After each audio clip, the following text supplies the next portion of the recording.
Well, if you're looking for low-maintenance lawn care, growing native plants could be the answer you're looking for. Tomorrow, the Living Prairie Museum is hosting an event to teach Manitobans how they can find alternatives and substitutes for grass. CBC Manitoba community reporter Shannalee Vidal got a sneak peek. The Friends of the Living Prairie Museum raise funds to help support the Living Prairie Museum, which is a 32-acre prairie preserve that has never been tilled. It is pristine and untouched. I think that we're all becoming more concerned now about our native pollinators and ecological restoration and making sure that we're using plants that are adapted to our space. You'd think it would feel prickly, but it doesn't. It doesn't at all. No, it's very soft. This is yarrow. This is one of the really good plants that you can use in your lawn because it tends to stay pretty low growing. It's very mowable. It's quite soft and nice on the feet.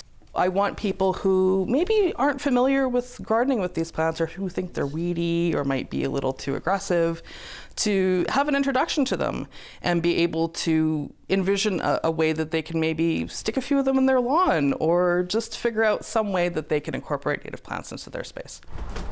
So we have native plants over here. Yeah, we have a demonstration garden out here in the front. So are these prairie crocuses? They are prairie crocuses, yes. Looks like the soil is very sandy. Yes.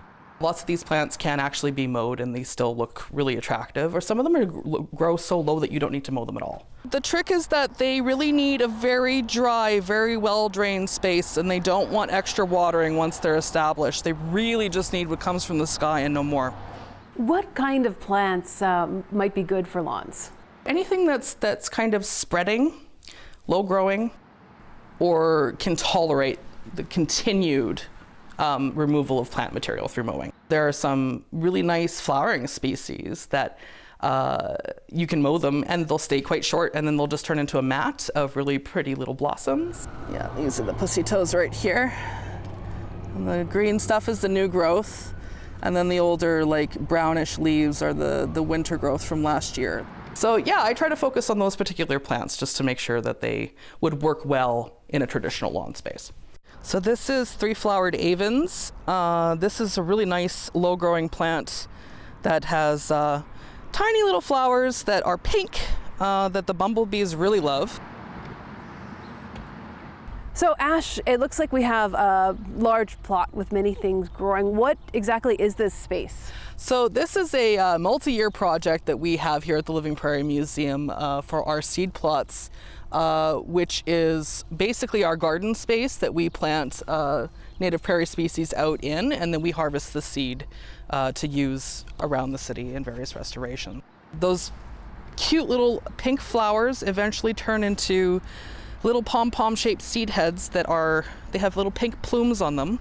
Its name is also called prairie smoke because when you get a full field of them like this and they're all in seed, it looks like pink smoke on the prairie. As long as you've planted the plant in the place that it's appropriate for it, you've given it the right sun and water conditions that it wants, you don't really have to do anything. They just grow happily. A lot of these spread on their own like a natural grass would. The staff help maintain the prairie out here, which is absolutely critical. They were critical in planning all of this. They are the ones that maintain it. They do all of the weeding, all of the hard labor and heavy work around here. They adore this prairie. I adore this prairie.